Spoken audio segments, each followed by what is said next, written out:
Carta de Paulo aos Colossenses.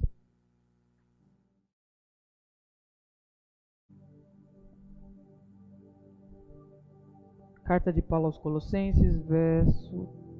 Tem grave. Carta de Paulo aos Colossenses, capítulo 2, versos 16 e 17.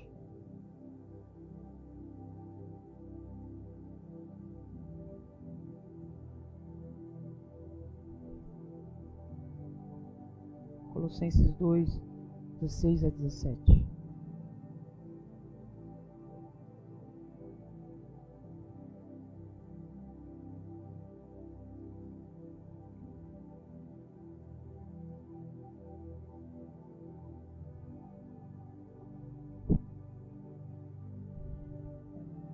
Todos encontraram?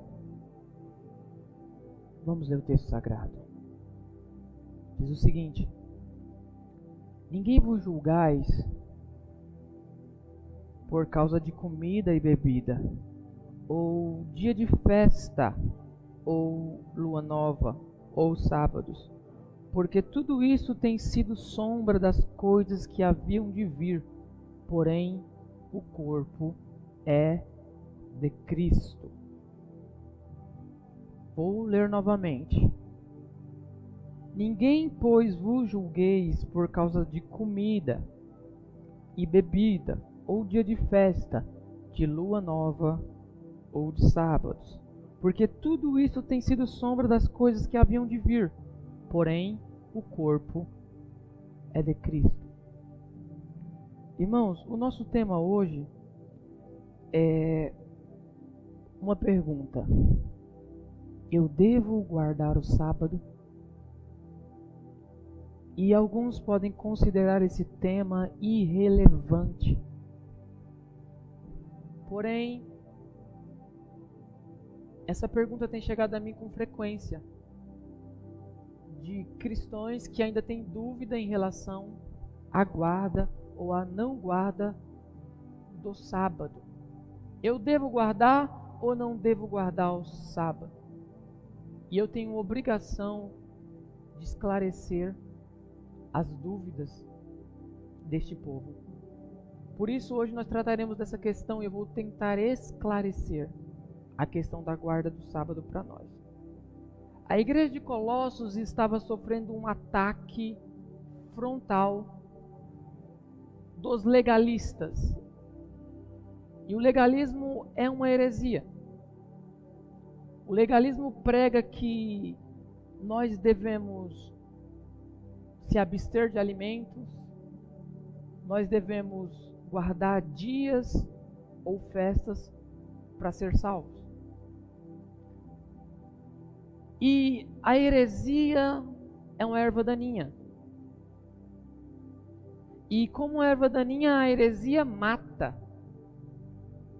E a heresia resiste ao tempo e assola a igreja.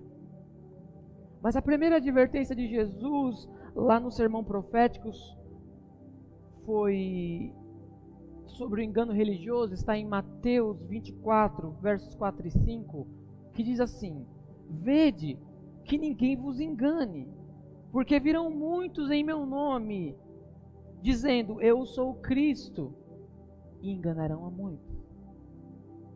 Então Jesus afirmou que viria muita gente afirmando ser o Cristo e enganaria muitos. E a advertência de Jesus é: vede que ninguém vos engane. Heresia não se resolve com oração, tá, gente? Heresia se resolve com exposição da palavra. Vocês lembram dos bereanos? Quando Paulo apareceu lá na cidade de Bereia pregando um evangelho, e primeiramente Paulo anunciava o evangelho aos judeus, porque ele entendia que os judeus iam entender mais facilmente a mensagem do evangelho. A Bíblia diz que os bereanos, eles analisavam aquilo que o apóstolo Paulo falava. Ou seja, eles não engoliam qualquer coisa, mas eles examinavam de acordo com aquilo que Paulo falava, se tinha base na Escritura Sagrada. Jesus disse lá em Mateus 15, verso 11, que o que contamina o homem não é o que ele come, mas é o que sai da sua boca. Em Marcos 7,19, Jesus considerou todos os alimentos puros. E eu quero trazer luz para nós sobre a questão do sábado. Então a primeira coisa que eu quero destacar é a prescrição dos legalistas. Isso está no verso de número 16 que nós lemos, por favor.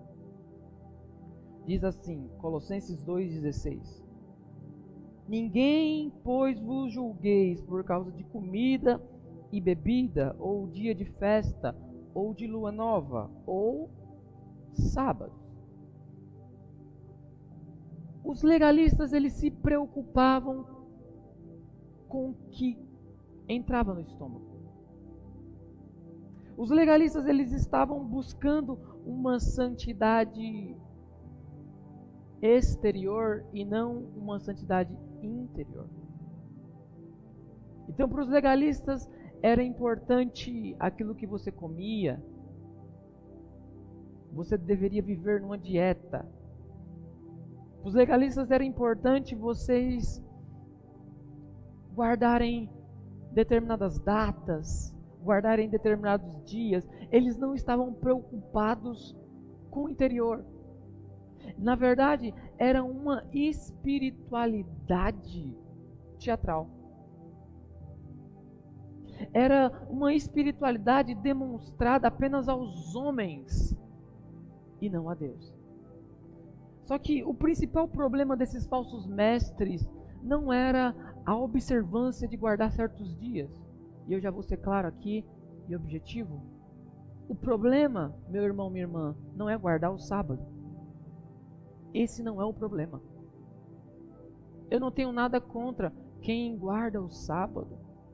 Eu não tenho nada contra quem tira esse dia de sábado para guardar. O problema mesmo é quando se coloca o sábado como que tem a ver com a salvação. Quando se coloca assim, ou você guarda o sábado, ou você não é salvo. Aí nós temos um problema teológico. Porque a salvação não está vinculada à guarda de um sábado. Na verdade, a salvação não está vinculada a nenhum mandamento, mas a salvação está vinculada a uma única pessoa, Jesus. E Ele é suficiente. Então o problema não é a guarda do sábado. O problema é a gente dizer que para você ser salvo, você precisa guardar o sábado. Agora, o engano dos legalistas, olha o verso de número 17. Porque tudo isso tem sido o quê? Vamos lá, gente, vamos ser mais interativo. Porque tudo isso tem sido, grifem essa expressão sombra na sua Bíblia. Porque tudo isso tem sido sombra das coisas que haviam de vir. Porém, o corpo é de quem? De Cristo. Então, tudo isso, quando o apóstolo Paulo está se referindo, ele está se referindo ao quê? Comida, bebida, dia de festa, lua nova e sábado.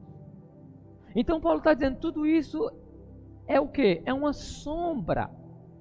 Tudo isso é um prenúncio da realidade. Irmãos, nós sabemos que o nosso corpo, ele projeta uma sombra. Porém, o nosso corpo é infinitamente mais real do que a sombra. Sabe o que o apóstolo Paulo está dizendo? Ele está dizendo o seguinte: quando a realidade chega, nós não precisamos de sombra. Para que nós retornarmos à sombra, sendo que a realidade já existe? Cristo é a realidade.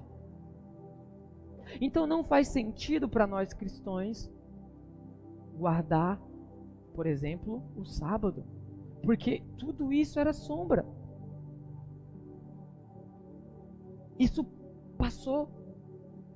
Agora nós temos a realidade plena. Cristo é a realidade. Nós não precisamos mais da sombra. E nós queremos também, eu quero destacar também a derrota do legalismo quando ele diz assim lá no verso 16: ninguém, pois, vos julgue. Cristo veio. Cristo morreu, Cristo ressuscitou.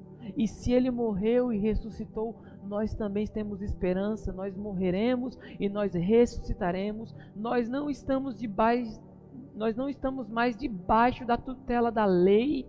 Nós estamos agora vivendo um novo tempo, o período da graça.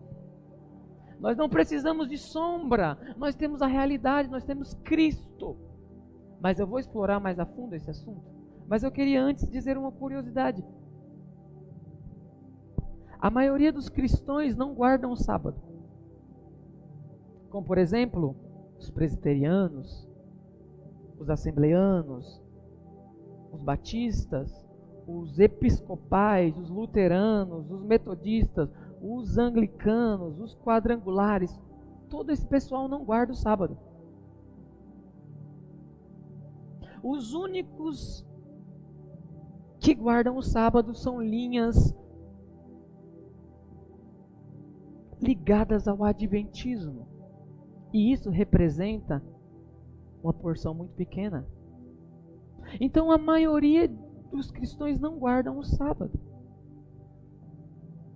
E aí falta compreensão, porque eu creio que isso é um problema do adventismo. O adventismo, ele tem um problema muito grande. O adventismo não compreende que na Bíblia existem duas alianças. E eu queria ler um texto para vocês. Hoje, irmão, nós vamos andar na Bíblia. Se você não tem muita habilidade com Bíblia, você tem problema hoje. Porque nós vamos andar. Carta de Paulo aos Gálatas, capítulo 4. Por favor.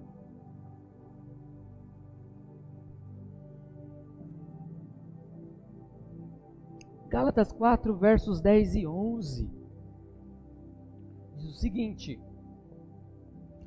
guardeis dias e meses e tempos e anos. Verso 11: receio de vós, tenha eu trabalhado em vão para convosco. Irmãos, o problema do adventismo é que eles não compreendem que a Bíblia tem duas alianças. A Bíblia tem a aliança antiga e tem a aliança nova. Tem a aliança firmada lá no Monte Sinai com o povo hebreu. E tem a aliança firmada lá no Monte Calvário com o resto do mundo. Então, nós precisamos compreender isso. Na Bíblia nós temos duas alianças. Nós diríamos que a antiga aliança, ela resumidamente são 10 mandamentos. Porque nós sabemos que desses 10 mandamentos, existem 613 leis que estão contidas no livro de Levítico. Então a antiga aliança, ela resumidamente é 10 mandamentos, mas não significa que ela se limita a 10 mandamentos. Compreendem? Dos 10 mandamentos no Antigo Testamento, 9 são repetidos no Novo. Mas não existe nenhum texto, nenhuma referência clara na Bíblia de Jesus ou dos apóstolos dizendo para a igreja ou para os cristãos guardarem o sábado. Muito pelo contrário. Então a falta de compreensão de duas alianças é um problema. E eu quero muito que você seja rápido. Carta de Paulo. Vocês estão em Gálatas. Então, continue em Gálatas 3, verso 10, por favor.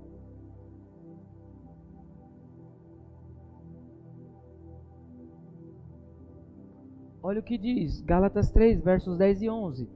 Todos quantos, pois, são das obras da lei, estão debaixo de quê?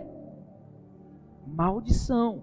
Porque está escrito: maldito todo aquele que não permanece em todas as coisas escritas no livro da lei para praticá-las. 11. É evidente que pela lei ninguém é justificado diante de Deus, porque o justo vive pela fé. O justo, ele diz aí, ninguém é justificado pelas obras. Ninguém. O justo vive pela fé.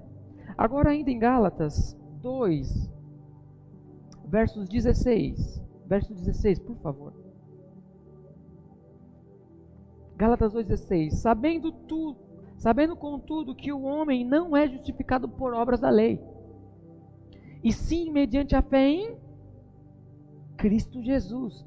Também temos crido em Cristo Jesus, para que fossemos justificados pela fé em Cristo e não por obras da lei, pois por obras da lei ninguém será justificado. Mais um texto, Romanos, carta de Paulo aos Romanos, capítulo 3, verso 20. Vocês estão anotando?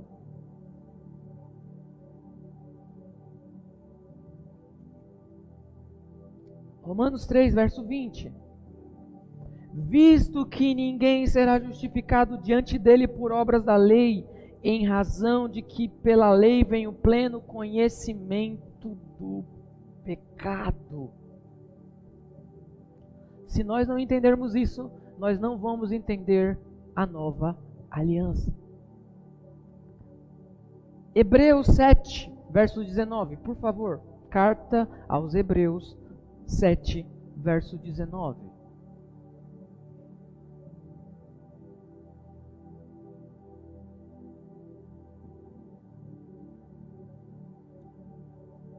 Capítulo 7, verso 19. Olha o que diz o escritor aos Hebreus. Pois a lei nunca aperfeiçoou coisa alguma, e por outro lado se introduz a esperança superior pela qual nós chegamos a Deus. Olha só o que o escritor aos Hebreus falou. A lei nunca aperfeiçoou coisa alguma. Já nós vamos explorar mais esse aspecto. Romanos 3. Volta lá em Romanos, por favor. Romanos 3, a partir do verso 21.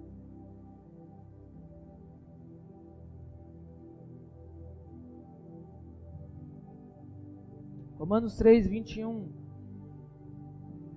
diz o seguinte: mas agora, sem lei, se manifestou a justiça de Deus, testemunhada pela lei e pelos profetas. 22. Justiça de Deus mediante a fé em Jesus Cristo, para todos e sobre todos os que creem, porque não há distinção. 23. Pois todos pecaram, carecem da glória de Deus, sendo justificados gratuitamente por sua graça, mediante a redenção que há em Cristo Jesus, a quem Deus propôs no seu sangue como propiciação mediante a fé, para manifestar a sua justiça, por ter Deus a sua tolerância, deixado impunes os pecados anteriormente cometidos, tendo em vista a manifestação da sua justiça no tempo presente, para Ele mesmo ser justo e justificador daquele que tem fé em Jesus. Onde, pois, a jactância foi de toda excluída. Porque lei das obras? Não, pelo contrário, pela lei da fé. Olha isso. Concluímos, pois, que o homem é justificado pela fé, independente das obras da lei. Como é que um homem pode dizer para mim que para mim ser salvo eu preciso guardar um sábado, sendo que está escrito que eu não sou justificado por nenhuma obra da lei? A lei nunca aperfeiçoou coisa alguma.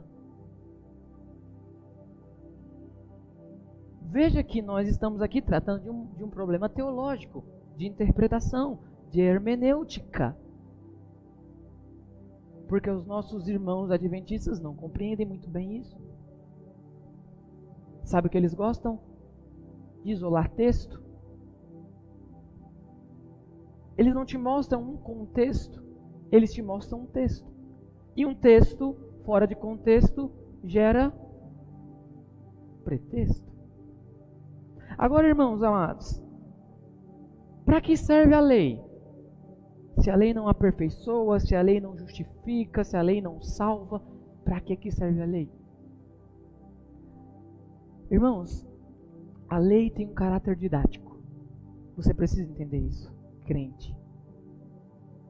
A lei serve, sabe para quê? Para nos humilhar.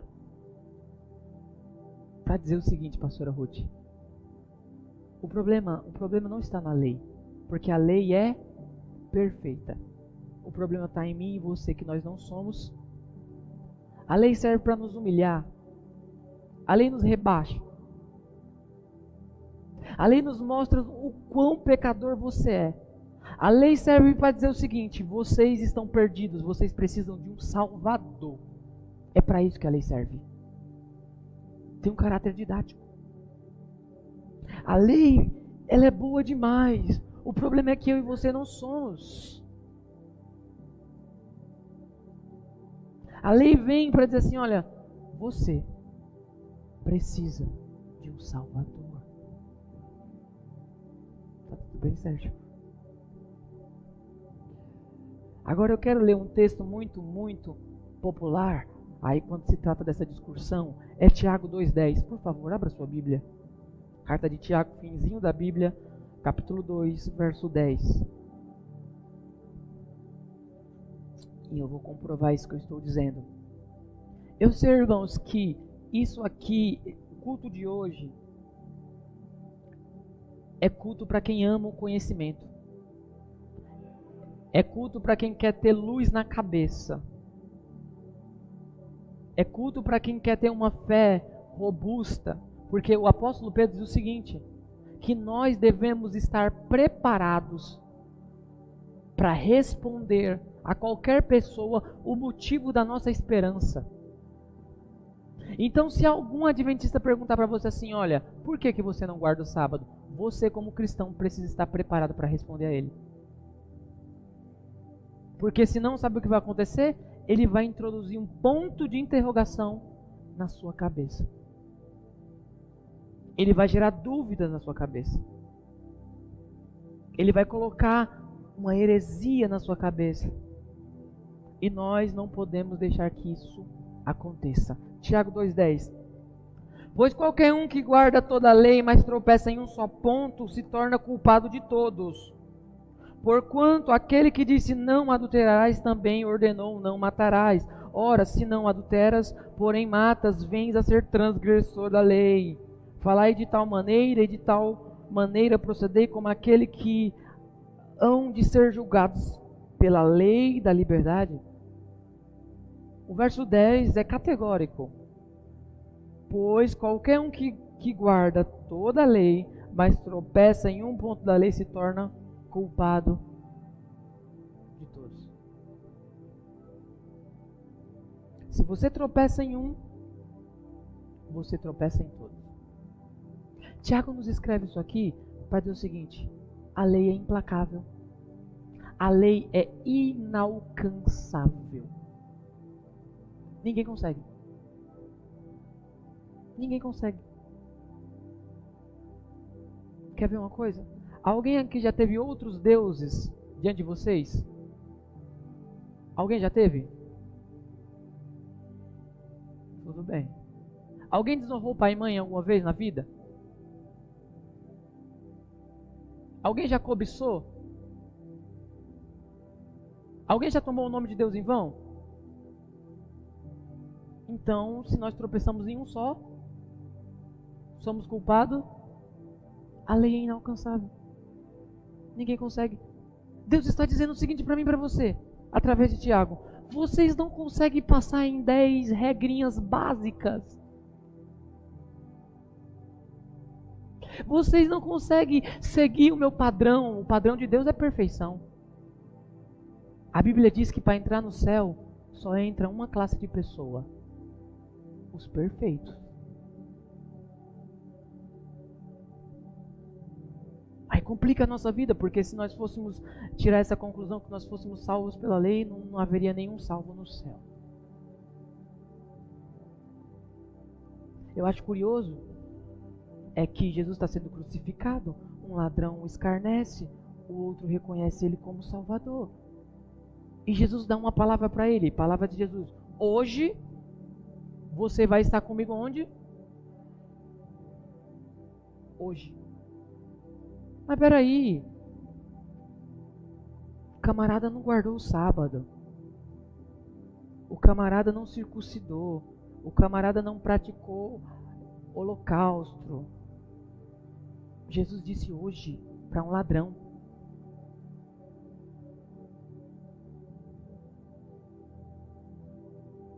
Então não é por obras da lei.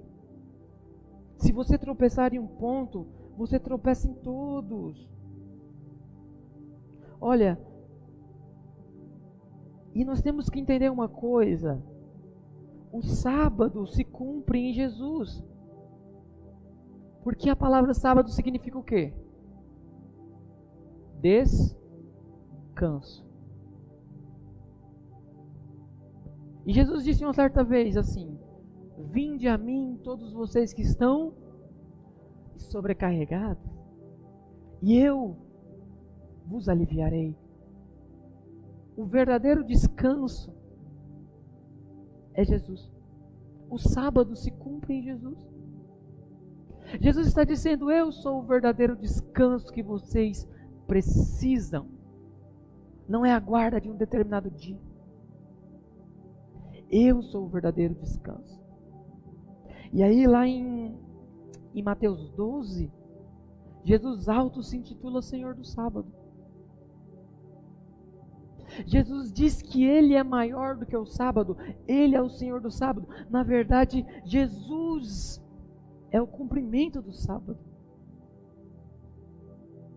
Quando Jesus veio, cessou todos os aspectos ritualísticos da lei. Acabou. Nós não precisamos guardar sábado, nós não precisamos circuncidar, nós não precisamos de obras da lei. Nós temos agora a realidade, e a realidade é Cristo. Cristo é a realidade. Agora veja bem, nós temos esse impasse, que é a questão dessa pergunta que sempre está no meio desse assunto. A igreja cristã trocou o sábado judaico pelo domingo? Veja bem, eu quero tentar esclarecer isso também para nós. Crente não guarda dia. Na realidade, crente tem que guardar todos os dias.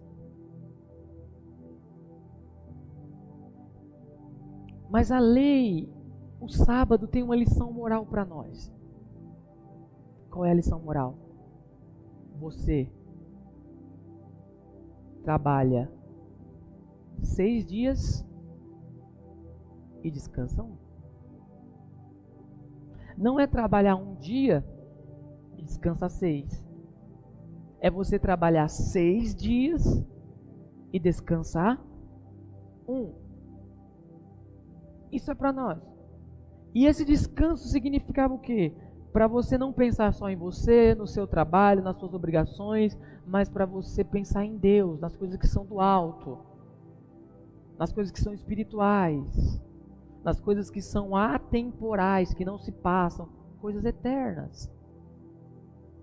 Então, o sábado tem esse fundo moral, né? Nós não podemos trabalhar interruptamente, não faz bem.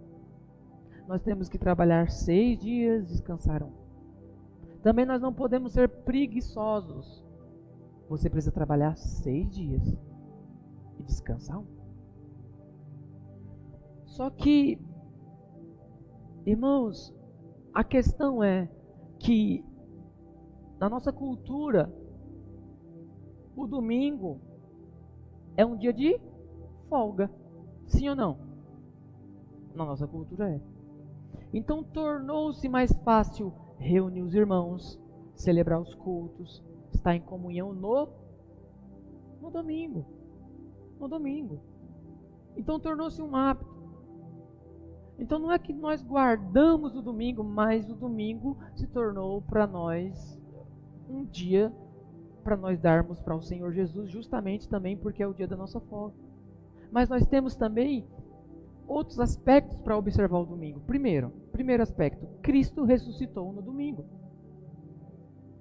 Jesus não ressuscitou no sábado, Jesus ressuscitou no primeiro dia da semana. O Espírito Santo foi derramado no Pentecoste no domingo. Se você for estudar, você vai chegar a essa conclusão. Terceiro, os cristãos nos tempos apostólicos costumavam se reunir no domingo. Então aí a gente tem essa tremenda discussão que foi o imperador Constantino no quarto século que colocou o domingo para os cristãos, mas não, isso não é verdade. Antes de Constantino, os pais da igreja, os apóstolos, se reuniam nos domingos para celebrar a ceia, para celebrar o culto, para falar da ressurreição de Cristo. E a quarta aqui evidência é que Jesus apareceu a João na ilha de Patmos no domingo. Quando você vai estudar lá, João diz assim, que no dia do Senhor, ele estava na ilha de Patmos, e no dia do Senhor. Qual que é o dia do Senhor? E quando está falando Senhor, está falando de Jesus. O domingo. O domingo. Então, nós passamos a reunir, a ter culto, a festejar no domingo. Agora é o seguinte, eu já estou encerrando esse assunto. Por que duas leis? Aí eu quero, por favor, você abra a Bíblia, carta aos Hebreus novamente, capítulo 8.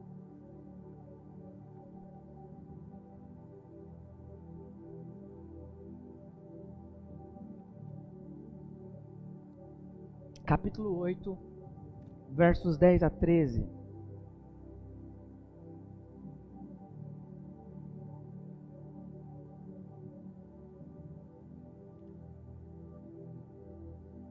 Hebreus 8, 10 a 13 diz assim: porque esta é a aliança que firmarei com a casa de Israel.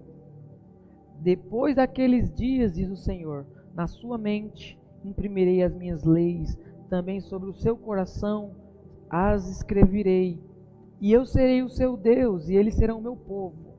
E não ensinará jamais cada um ao seu próximo, nem cada um ao seu irmão, dizendo, conhece ao Senhor, porque todos me conhecerão, desde o menor deles até o maior. Pois para com as suas iniquidades usarei de misericórdia, e os seus pecados jamais me lembrarei. Quando ele diz nova, torna antiquada a primeira. Ora, aquilo que se torna antiquado é envelhecido e está prestes a desaparecer. Vou ler de novo o verso de número 13. Quando ele diz nova, torna antiquada a primeira. Ora, aquilo que se torna antiquado é envelhecido, está prestes a desaparecer. Torno a dizer, existem duas alianças na Bíblia, a aliança do Monte Sinai e a aliança do Monte Calvário. A aliança do Monte Sinai é antiquada e envelhecida. Em outras palavras, tem prazo de validade. Na realidade, já venceu. Nós vivemos hoje debaixo da aliança firmada no Calvário. Quando Cristo gritou no alto daquela cruz, Tetelestai, está consumado, está pago, eles não devem nada, eu os comprei. Quando Deus olha para mim e para você lá do céu, Ele não nos enxerga com os nossos pecados, com os nossos delitos. Ele nos enxerga, Ele enxerga Jesus. Ele enxerga a justiça de Cristo. Por isso que nós não somos condenados. Por isso que nós não somos fulminados. Porque Deus, ao olhar para nós, enxerga Cristo. Porque Ele nos comprou. Ele pagou. Nós não somos salvos pelos nossos méritos.